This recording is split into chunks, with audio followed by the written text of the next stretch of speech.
Le chiffre 3 est malgré lui un numéro bien symbolique. Le jamais 203, il y a toujours le fameux 3 règlements, et l'idée d'une trilogie parfaite est un fantasme qui a peu à peu envahi nos esprits. Bien sûr, les classiques comme le Jedi contre-attaque, Retour vers le futur 3 et Die Hard with a Vengeance ont permis de contribuer au mythe. Mais en vérité, lorsque la suite dépasse les attentes, il devient de plus en plus difficile pour le troisième de faire encore mieux. On grossit le budget, on mise sur les explosions, on ramène même parfois des personnages afin de recréer une connexion avec le public. Et certaines trilogies ont été entachées par une troisième tentative au succès, comme le Parrain 3, Alien 3, Blade Trinity et bien sûr Robocop 3. Non mais à quel point il faut être minable pour chier un film de Robocop et qu'un fan fini de 10 ans sache qu'au fond de son cœur que par son jugement critique que ce film était complètement pourri. Désolé, un travers dans la gorge que j'avais depuis 30 ans. Bref, vous avez compris l'idée? Comment faire mieux quand la suite est complètement badass? Je vous invite une fois de plus à replonger à une époque obscure de la UFC et de vous accompagner tout au long du troisième événement organisé par la famille Gracie. De plus, Ken Shamrock fait son retour après 8 mois d'entraînement et il est prêt à devenir de nouveau champion. Et découvrons ensemble pourquoi le tournoi s'est soldé par la fin la plus controversée de l'histoire de la UFC. Cette soirée vous est présentée par Jump in the Cage Fool. Ce soir, dans un octogone, sans limite de temps, sans juge et où tout est permis, 8 des combattants les plus dangereux vont faire démonstration de leurs arts martiales. Le sumo, le judo, le muay thai, le kung fu, le shoot fighting, le karaté, la boxe et celui qui a sans aucun doute démontré son efficacité en inscrivant 7 victoires et 2 titres de champion combattant ultime à son record. Le dominant jiu-jitsu brésilien, Royce Gracie, revient une fois de plus ce soir. La question, va-t-il réussir une troisième fois?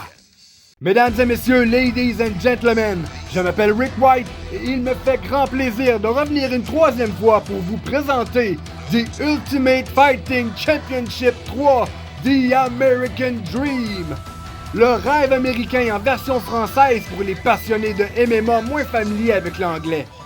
En direct du Grady Colt Center à Charlotte dans le nord de la Caroline, nous sommes accueillis par Brian Kilmeade. Et Jim Brown est complètement en feu ce soir et se joint à nous pour une troisième fois. Et notre troisième amigo ce soir. On vous a déjà dit qu'un homme sans cheveux a l'air faible et efféminé? Et non! Non, je suis contre l'intimidation! Et maintenant, voici l'octogone. Encore une fois, toujours aussi spectaculaire. Et il est bien personnalisé pour l'événement. Maintenant, voilà les règles à l'intérieur. Aucun round, aucune limite de temps et sans issue. Aucun moyen de sortir. Oh, on nous indique maintenant qu'on nous rajoute 2 nouveaux règlements. Eh bien, cette fois-ci, les armes seront interdites. Il est interdit d'avoir Chuck Norris dans le tournoi. Passons maintenant au tableau de la soirée. On peut voir qu'on tient maintenant compte de la couleur des coins séparant les adversaires. La carte se lit donc de gauche à droite. Maintenant, avant de commencer le tournoi de quart de finale, une mention spéciale pour la première apparition de Leon Tabs, alias The Cutman, celui qui s'occupe des coupures au niveau du visage et qui a été aux abords de l'octogone pendant plusieurs décennies.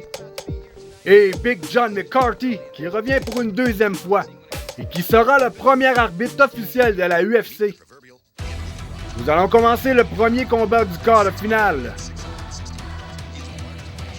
Nous avons droit aussi à une démonstration de force. Il n'est pas question qu'il mette 3 plaques puis qu'il curle tout ça avec un visage aussi détendu. On dirait que le gars il fait de l'obésité morbide jusque dans les paupières. Est-ce qu'il est capable de voir? Et maintenant, l'entrée de Emmanuel Yarbrough, le plus grand et plus gros compétiteur de l'Ultimate Fighting Championship jusqu'à maintenant, qui représente la catégorie sumo. Oh shit! Ça lui prendrait une marche. On enlève son gilet. Et maintenant, passons à son adversaire. Oh, il a un petit look de...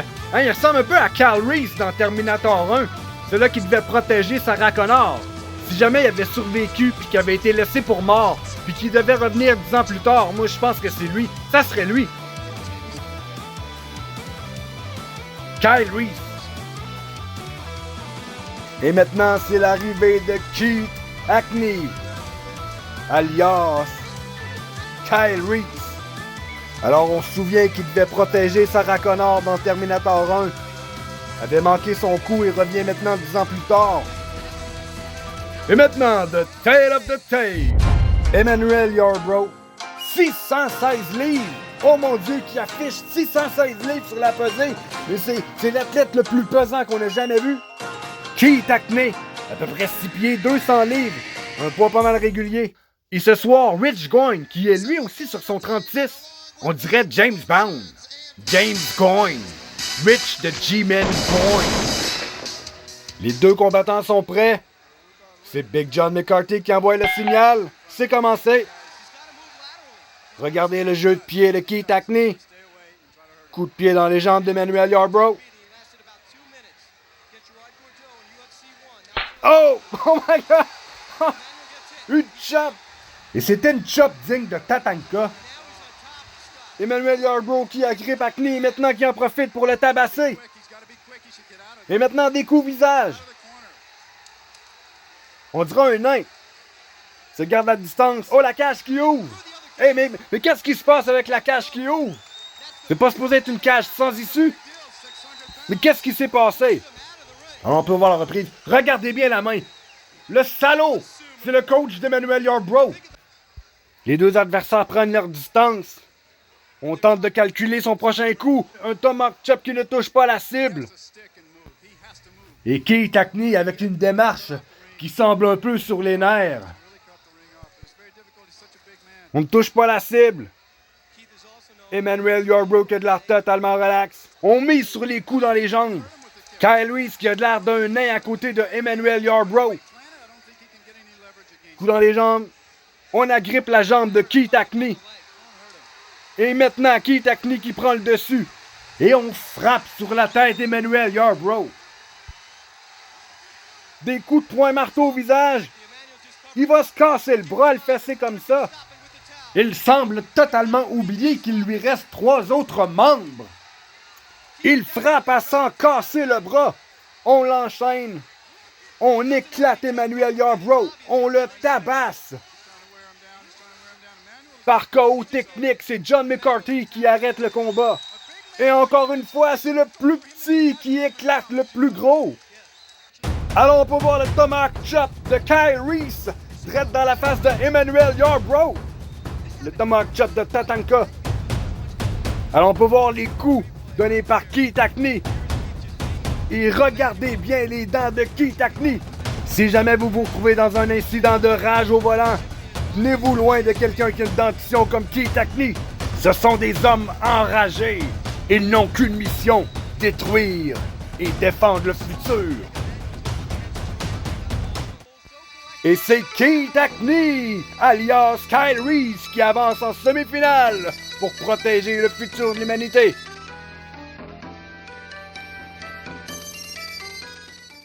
Et maintenant, le deuxième combat du quart de finale. Shoot Fighting contre le judo. Et c'est le retour tant attendu de Ken Shamrock. Et oui, à la grande demande générale, on voulait absolument que Ken Shamrock fasse son retour pour le 3e tournoi de l'Ultimate Fighting Championship. Alors on a droit à une démonstration de Shoot Fighting. C'est un mélange de soumission avec de la lutte américaine. Et son compétiteur, un champion de judo. Alors, Christoph Leniger, ou Leniger, ou Lenlinger. Une démonstration de judo. Oh, on dirait Tatsu. On dirait Tatsu dans les Ninja Turtles. Il est en train de sacrer une volée à Tatsu. Vous voyez comment il pousse le gars. Il est comme, tasse-toi, je m'en vais dans l'octagone, enfoiré. Je m'en vais me battre contre Ken Shamrock. Alors, c'est maintenant le Tale of the Tape. Ils sont tous les deux de grandeur égale, mais Ken Shamrock a un avantage de 25 livres sur notre nouveau Christopher Lenginer. Et j'adore dans la manière McCarthy assure l'autorité dans l'octogone. Les deux adversaires sont maintenant prêts. Les deux combattants s'étudient. On peut voir que Lenginer a un drôle de style. Il essaye de pénétrer la garde de Ken Shamrock, envoie quelques coups. Essaie de vérifier s'il peut rentrer. Bloc, bloc. Faux kick. Faux punch. Faux punch. Avance, bloc, bloc. Alors, une manœuvre. Tenté, bloqué par Ken Shamrock immédiatement. Et maintenant, Shamrock qui a pris l'emprise sur Leininger. Leininger au sol, rentre maintenant Shamrock dans sa garde. Leininger qui se défend avec des coups de poing sur la tête de Shamrock. Plusieurs coups de poing.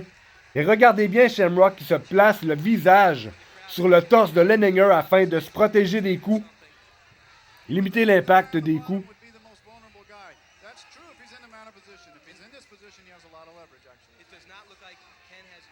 Maintenant, Shamrock qui prend son souffle, essaie de penser à une stratégie.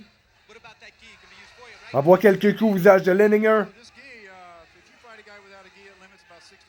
Leininger essaie d'avoir un contrôle de Shamrock avec ses jambes.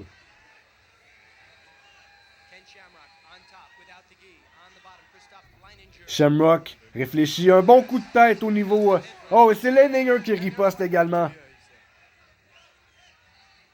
Coup de poing de Shamrock.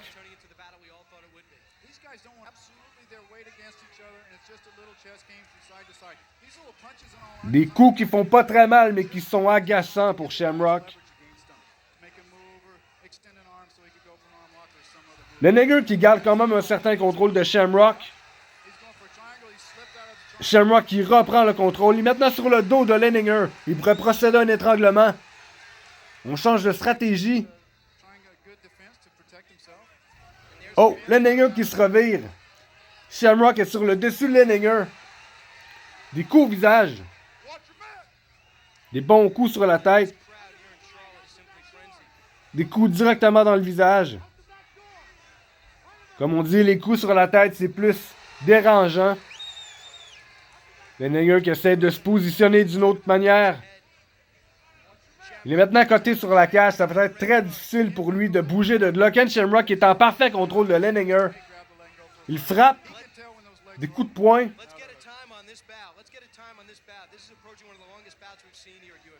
Ken Shamrock qui prend son respire. Leininger qui essaie de repousser Shamrock. Shamrock qui reprend le contrôle une fois de plus de Leininger. Il a certainement plus d'expérience, bien sûr. Des bons coups de poing au visage bien francs. On tient Leininger par le gui. On le fait sous visage. Oh, et Ken qui lui dit « Tape ou je te pète la gueule, mon esti. »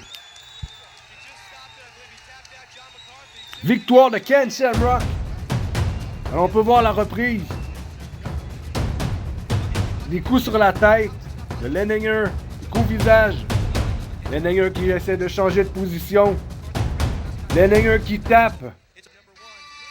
C'est Ken Shamrock qui assure sa place en semi-finale. Ce sera Keith Hackney contre Shamrock en semi-finale. Le prochain combat de la soirée opposera Payne contre Howard. Maintenant, le troisième combat de quart de finale. Le Muay Thai contre le Karaté. Et c'est maintenant l'arrivée de Payne, le favori de la foule, car il est un natif de Charlotte en nord de la Caroline. Alors Roland Payne, qui pratique le Muay Thai kickboxing. Et j'aime bien son signal de « Ok, on commence ». Des bons coups de pied. S'il fait Howard avec des leg kicks comme ça, ça va être efficace. Des bons coups de coude, c'est bien. Et maintenant, Harold Howard. Un train inspiré de Gracie.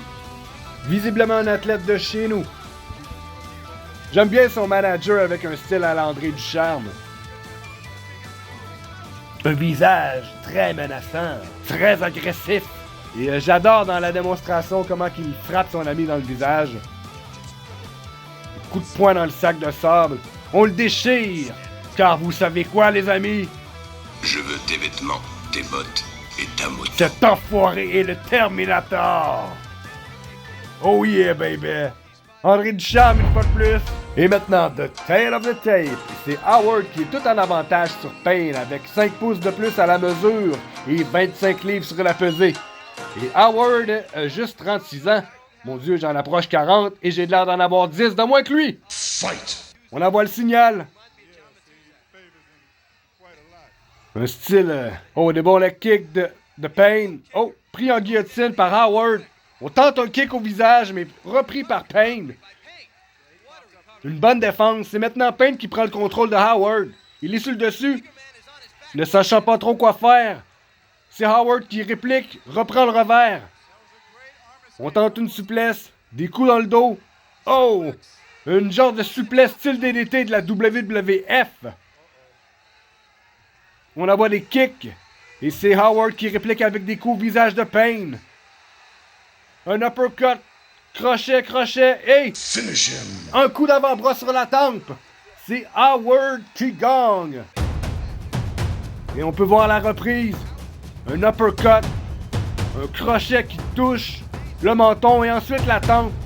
Payne est déséquilibré. Un avant-bras sur le bord de la tête. On peut voir maintenant que Payne tape au sol. Encore une fois, le crochet au menton. L'autre crochet à la tempe. Payne qui s'effondre au sol. Une fois de plus de l'autre angle vu. Et l'avant-bras dévastateur. Et c'est sans aucun doute que Harold Howard se ramasse en semi-finale.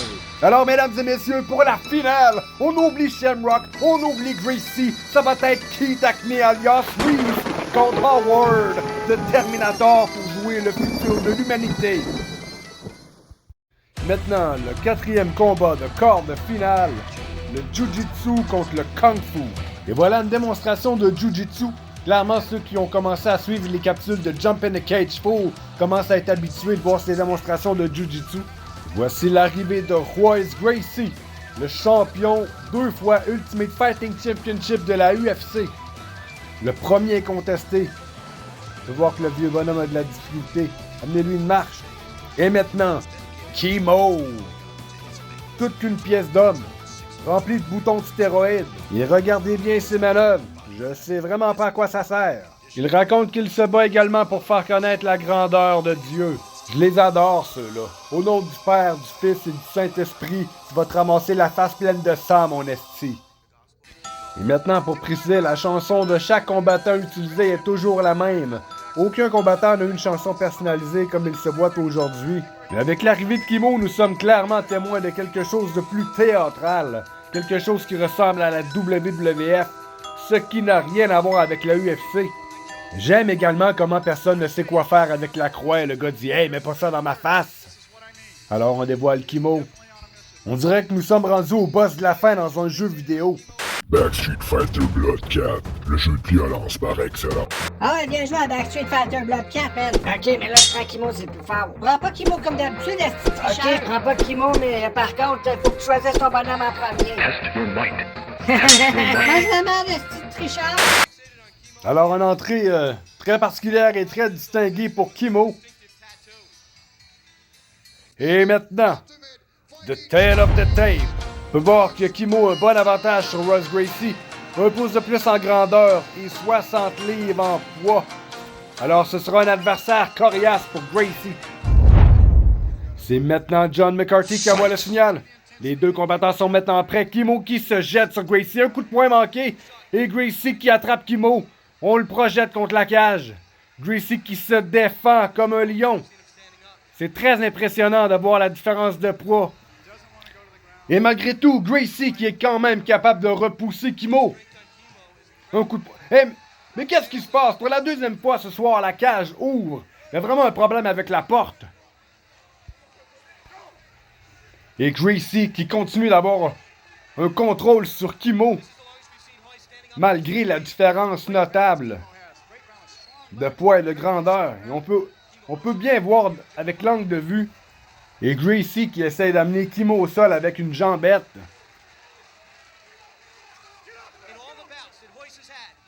Et c'est Kimo qui se dégage. Mais Gracie qui semble reprendre le contrôle.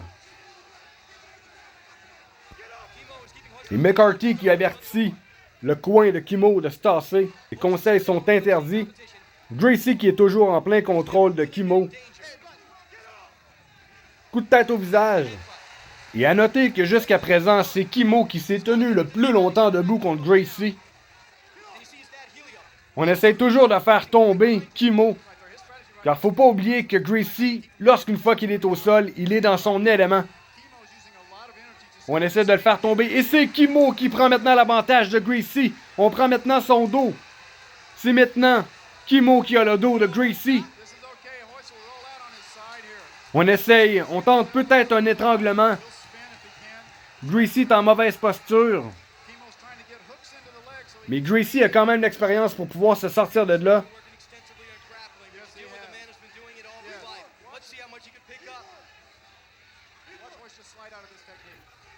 Et on voit que Kimo essaye toujours de garder le contrôle sur le dos de Gracie. Gracie qui se bat pour revirer Kimo. Et maintenant Gracie qui a le contrôle de Kimo. Il est maintenant monté. Oh mon Dieu, c'est reviré comme une feuille de papier par Kimo. Impressionnant. On peut voir que Kimo a également une base de Jiu-Jitsu. Il aurait suivi quelques cours pendant quelques mois, des cours de Jiu-Jitsu avec l'école de Gracie. On tente un armbar maintenant. Kimo qui a toujours le dos de Gracie. Il est presque en montée complète. Pour la première fois dans l'Ultimate Fighting Championship, on peut dire que Gracie est réellement en mauvaise posture. Gracie qui rentre Kimo dans sa garde. Et maintenant Gracie qui agrippe la chevelure de Kimo. On tente de faire un étranglement triangulaire. On garde toujours un contrôle avec la chevelure de Kimo. Kimo qui essaie d'envoyer des coups de poing. Gracie qui envoie des coups de talon dans la tête de Kimo. Des coups de poing au visage de Gracie. Encore une fois, c'est pas des coups de poing qui font très mal, mais c'est des coups de poing énervants. C'est des coups de poing qui servent à commettre des erreurs lorsque l'adversaire se protège. Et un bon coup de poing au visage de Gracie. Kimo qui reprend le dos de Gracie. Et jusqu'à maintenant, Gracie avait totalisé 11 minutes avec les 7 combats précédents. Et on est maintenant à 4 minutes 20 secondes avec ce seul adversaire. Alors c'est clairement le combat le plus long jusqu'à maintenant pour Gracie. Et on tente une extension du bras, appelé un armbar. C'est pas complété. Et c'est Gracie qui prend le contrôle du bras. Et c'est Kimo qui tape de façon très subtile. Alors on va pouvoir revoir à la reprise. Il a tapé de façon très subtile, regardez bien la main. Pouf. Il ne suffit que d'une simple petite tape. Kimo qui est complètement exténué de son combat. Faut pas oublier que quand on pèse 240 livres de muscle comme ça, c'est très difficile de bouger pendant un bon 4 minutes 30 secondes, surtout contre un adversaire comme Gracie. Et malgré tout, sans réelle surprise, c'est Gracie qui mérite sa place en semi-finale. Ce qui veut dire que notre prochain combat opposera Keith Hackney, alias Kyle Reese, contre Ken Shamrock. On apprend malheureusement à l'instant que Keith Hackney est retiré du tournoi à cause d'une blessure. Encore une fois, Kyle Reese nous déçoit. Ce sera donc Félix Axel Follet Mitchell qui le remplacera en semi-finale contre Ken Shamrock. Alors, le prochain combat de la soirée pour la semi-finale, c'est la boxe contre le shoot fighting. Et c'est maintenant Félix Mitchell qui fait son entrée. Qui? Et comme on l'a dit précédemment, c'est un combattant de remplacement pour Keith Hackney qui a été blessé plus tôt dans son combat. Alors, Félix Mitchell, qui se décrit comme un boxeur coriace. On peut voir qu'il semble avoir une bonne puissance dans ses coups. Et maintenant, Ken Shamrock. On peut voir qu'il a changé d'habit. On a échangé le rouge contre le jaune. Et à noter que bien que Ken Shamrock n'était pas très connu à ce moment-là, au Japon, c'était une légende et était représenté en bande dessinée comme un assassin de shoot fighting. Et maintenant, The Tale of the Tape. Donc, Ken Shamrock a 1 pouce de plus que Mitchell et 5 livres de moins. Par contre, Ken Shamrock est tout en muscle. Et il ne faut pas oublier que Ken Shamrock a déjà un combat derrière la cravate ce soir. Donc il est affaibli et fatigué. Par contre, Félix Mitchell est totalement frais et il vient tout juste de sortir de la chambre des combattants. Alors le combat est commencé. Et c'est Mitchell qui prend le centre de l'octagone. Shamrock qui fait quelques feintes. Mitchell les bras bien dans les airs, ce qui va faciliter exactement shooter pour Ken Shamrock. Mais par contre, Félix Mitchell est resté debout. C'est maintenant Shamrock qui appuie... Oh! Mitchell qui essaie de prendre le dos de Shamrock. Shamrock. Felix Mitchell qui se défend quand même assez bien contre Shamrock. Maintenant, on appuie Felix Mitchell contre le dos de la cage. C'est tout nouveau, clairement, pour Felix Mitchell. Shamrock qui essaie de prendre son respire. On tente une manœuvre. Felix Mitchell qui garde quand même le contrôle de Shamrock. On envoie des coups dans le corps de Shamrock. Oh, et c'est Shamrock qui passe maintenant derrière Felix Mitchell. On le tient maintenant au cou. On pourrait passer une soumission, une prise du sommeil. On a maintenant le dos et le cou de Felix Mitchell. Shamrock semble changer d'avis. Il pourrait envoyer quelques coups pour distraire. Et voilà. Et Mitchell qui semble reprendre l'avantage à la cage. Oh, Shamrock qui reste quand même debout. Mitchell qui appuie Shamrock contre la cage. C'est un combat qui est maintenant très fatigant pour les deux jusqu'à maintenant. Faut pas oublier que faire de la lutte comme ça, c'est très exténuant. On envoie des coups. Felix Mitchell qui agrippe les bobettes de Shamrock. Et bientôt, Shamrock finira le combat avec un string. C'est Mitchell qui réappuie une fois de plus Shamrock contre le grillage. Shamrock qui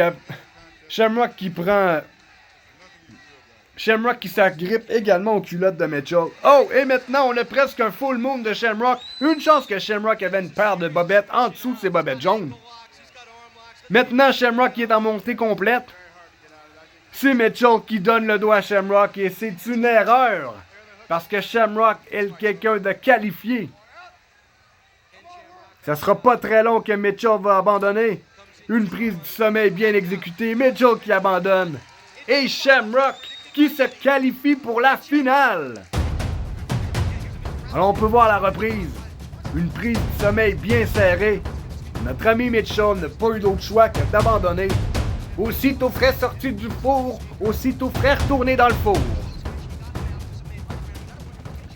Et Shamrock qui semble fatigué, peut-être même un peu blessé au niveau du genou. Et c'est Shamrock qui mérite enfin sa place en finale pour son retour à l'Ultimate Fighting Championship numéro 3.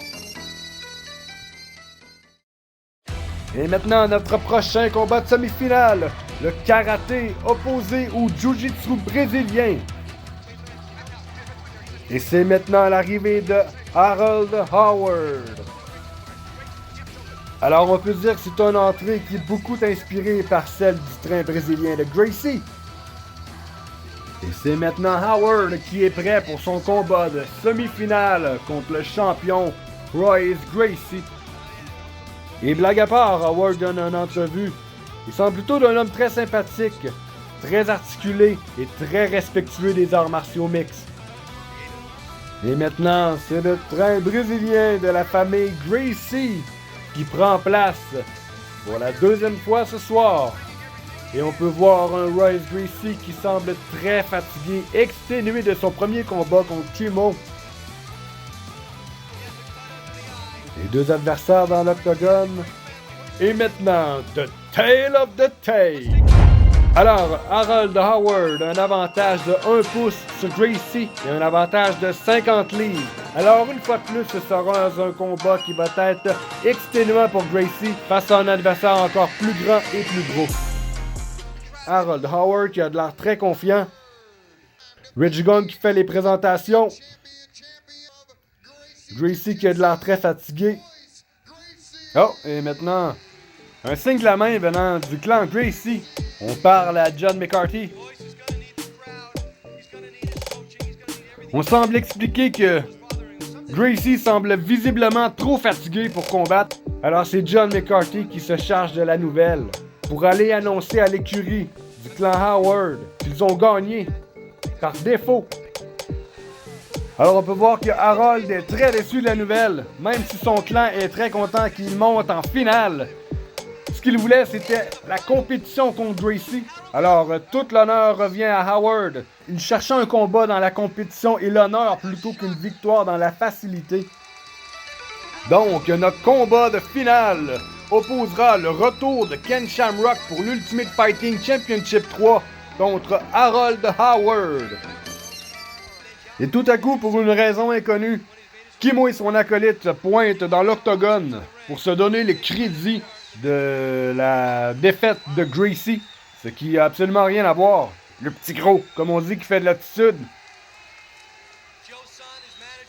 Alors Kimo, quelqu'un qui va faire parler de lui encore longtemps, on peut voir qu'il a déjà l'attitude.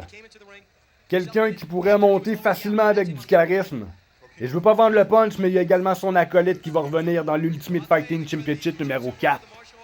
Et ce soir, mention spéciale également à Gary Busey, qui encore une fois de plus, prouve qu'il se fout de l'opinion des autres. Et juste avant de passer au dernier combat de la soirée, j'aimerais profiter de ce moment pour rendre hommage à quelques personnes. Alors, mesdames et messieurs, voici le mur des honneurs. Et comme nous venons juste d'en parler, Gary Busey sera le premier ce soir à y être inscrit. Et la raison est simple. C'est une personnalité publique qui a supporté le mouvement par sa présence en dépit de la mauvaise presse de la UFC, et je l'adorais dans Point Break. Le deuxième est Emmanuel Yarbrough. En faisant quelques recherches, je me suis aperçu qu'il était décédé le 21 décembre 2015 à Richmond. Les raisons étaient évidentes, mais je tenais quand même à lui rendre hommage d'avoir participé au 3e tournoi de l'UFC. Le troisième est Leon Tabbs, le docteur qui s'occupait des coupures occasionnées par les combats, qui a été membre important dans la boxe, qui était dans le premier Rocky et également pendant 19 ans dans la UFC avant de prendre sa retraite en 2012. Il est décédé en juin 2018. Et le dernier nom inscrit au tableau ce soir est Big John McCarthy, qui a été l'arbitre officiel de la UFC à partir du deuxième événement, et il sera arbitre pour la UFC pendant près de 25 ans. Alors, mesdames et messieurs, c'est ce qui conclut fièrement le mur des honneurs pour ce soir. Passons maintenant au dernier combat de la soirée, la finale. Malheureusement, on nous avertit à l'instant même que Ken Shamrock s'est blessé dans son dernier combat et il ne pourra pas continuer le tournoi. Nous ferons donc appel à un combattant de remplacement pour la finale. Et pour encore profiter de l'ironie à un second niveau, le caméraman fait un zoom complet sur la fiche promotionnelle du gala, garantissant le champion Gracie contre le retour de Shamrock. Décevant. Alors maintenant, voici l'entrée du combattant de remplacement, Steve Genum. Alors, Steve Genum, c'est un policier du Nebraska. Alors, c'est un pratiquant de ninjutsu et également de boxe. Ce qui veut dire qu'il maîtrise également du grappling, des solutions. On vient juste de m'avertir que je suis dans le tournoi, fait que tout ce que j'ai, c'est une paire de bobettes pour me battre. Alors, Steve Genum qui fait son entrée dans l'octogone. Et maintenant, l'entrée de Harold Howard, a.k.a. The Terminator, qui a mérité sa place en finale ce soir. Hasta la vista, baby. Alors, on s'attend à ce qu'il ne fasse qu'une bouchée de notre adversaire, Steve Genum. Et maintenant, mesdames et messieurs, la finale, le Jiu-Jitsu opposé au Karaté. Et maintenant, The Tale of the Tape. Alors, c'est Genum, un policier du Nebraska, 5 pieds 11 et 215 livres, alors que Harold Howard est un Terminator modèle T800 à 6 pieds 2 et 230 livres. Big John McCarthy qui s'assure que les deux combattants sont prêts. On envoie le signal, c'est maintenant commencé le combat de la finale. Et c'est Howard qui arrive en pleine confiance. Coup de pied boule de feu. Et c'est Howard qui attaque avec un style beaucoup trop confiant. Il semble sous-estimer complètement Genum, car il n'a pas fait ses preuves du tout pour avoir sa place dans le tournoi. Et c'est Genum qui tente de prendre le contrôle de Howard. Howard qui a moins d'expérience au niveau du... Oh, et maintenant c'est une guillotine! Une guillotine très bien exécutée par Howard, très bien serrée. Maintenant, il reste à savoir si Genum a l'expérience pour pouvoir se sortir de là. Et c'est Genum qui tente de s'en sortir. Et rappelons-nous que Genum est un policier. Donc probablement un salaud. Et Venom qui est maintenant pris dans un collet de tête, une guillotine, un étranglement de cou, fait par Howard. Et maintenant Venom qui s'en sort. Et c'est maintenant Howard qui essaie de reprendre le contrôle. Par l'équilibre. Oh, Venom qui est très coquille, l'espèce d'enfoiré. Et il est jeté au sol maintenant, Howard. Venom qui prend le contrôle de Howard qui est au-dessus, des coups de poing au visage. Howard essaie de se défendre du mieux qu'il peut. Est-ce qu'il va abandonner? Est-ce que son coin va lancer la serviette? Et c'est John McCarthy qui juge qu'il ne se défendait pas de façon intelligente. Et c'est Steve Venom qui remporte le tournoi du 3e Ultimate Fighting Championship. Alors nous allons revoir à la reprise. C'est Venom qui envoie Howard au sol. Maintenant il est en position complète. Envoie des coups de poing dans le visage de Howard. On peut revoir d'un autre angle. Coup de poing des deux de la part. Venom qui envoie maintenant Howard au sol. Montée complète. Maintenant c'est difficile, très difficile pour Howard de se dégager de là. Et tout ce que Venom a à faire, c'est d'envoyer des coups de poing dans le visage de Howard. Et c'est bien sûr cette finale qui ne fait pas l'affaire de tous. Et avec raison, les gens se disent que c'est ça, tabarnak. Howard fait son chemin jusqu'en finale, puis l'autre utilise un code de tricheur, puis se rend direct au boss de la fin. Et Steve Venom, qui, tout frais, tout chaud, sorti du four et de nulle part, qui est le champion de l'Ultimate Fighting Championship numéro 3. Et je peux vous dire qu'avec cette fin controversée, eh bien notre bien-aimé Jim Brown, qui était très pompé au début de la soirée, finit cette soirée avec un ton plutôt monotone et très tranquille.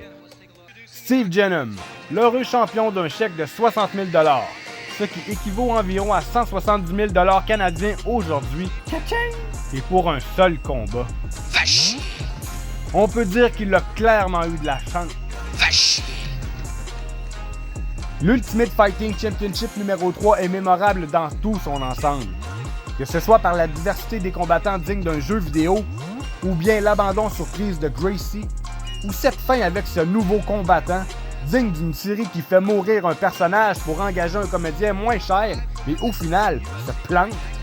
Par ce moment marquant, la UFC n'aura pas le choix d'ajuster les paramètres du tournoi, pour s'assurer que les remplaçants combattent également de manière égale, et que personne ne gagne de manière injuste en étant totalement frais. On peut difficilement prévoir le gagnant d'un combat, et encore moins celui d'un tournoi. Et rappelez-vous qu'un homme sage raconte toujours la vérité au travers d'un honnête mensonge. Mesdames et messieurs, ladies and gentlemen, je m'appelle Rick White, et ce fut un plaisir de vous accompagner une fois de plus pour une soirée remplie d'action, d'humour et de déception. Revenez bientôt pour voir comment le champion du 3e tournoi se débrouillera pour son retour dans l'Ultimate Fighting Championship numéro 4. Et également, 3 autres combattants feront leur retour. Salutations aux cousins de la France et de la Belgique. Merci pour les partages. Je suis franchement impatient de vous retrouver pour le 4e événement. Merci sincèrement d'avoir été des nôtres une fois de plus. Et d'ici là, prenez soin de vous et on se revoit bientôt pour une autre présentation de Jump in the Cage pour vous.